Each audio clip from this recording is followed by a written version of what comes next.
राज्य राजनीति एवं सरगरम रही। कांग्रेस नारी को दाबी रे आंदोलन जारी रखिथिबा बेले बीजेडी मध्य विभिन्न प्रसंग ने आंदोलन चलाई।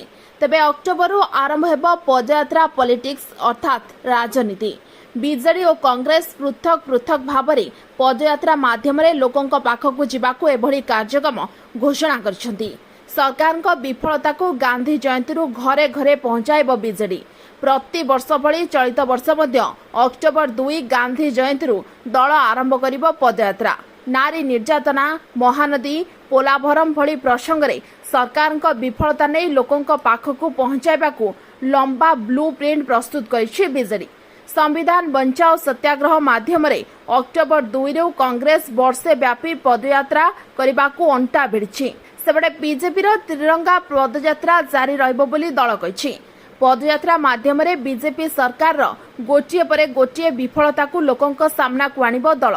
नारी निर्यातना, महानदी, पोलाभरम, कोटिया ठारू आरंभ करी केंद्र अनुदान भली प्रसंग में राज्य सरकार विफलता को लोकों पाखरे पहुंचाइब।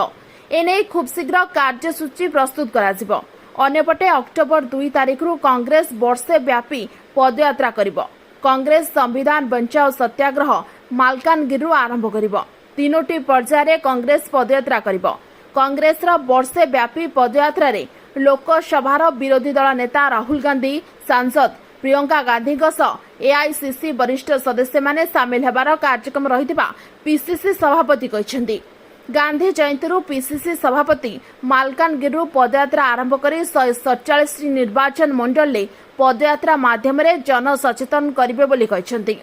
बीजेडी जन जागरण पदयात्रा कांग्रेस संविधान बचाओ सत्याग्रह को टक्कर देवाई शासक बीजेपी जारी रखिब त्रिरंगा यात्रा। बीजेपी विधायक बाबू सिंह कहते सरकार विरोधी पदयात्रार कौनसी प्रभाव पड़िबनी। नारी निर्यातना प्रसंग में सरकार पदक्षेप ग्रहण करिसेंती। बीजेपी वर्ष सारा विभिन्न कार्यक्रम करुवा दल कहिछि। विरोधी पदयात्रा बनाम शासक दलर त्रिरंगा यात्रा। नारी निर्यातना सह राज्य में आईन श्रृंखला व्यवस्था हेउ कि विकास प्रसंग कहार हेब जितापच ता उपरे रहिब लोकंकर नजर।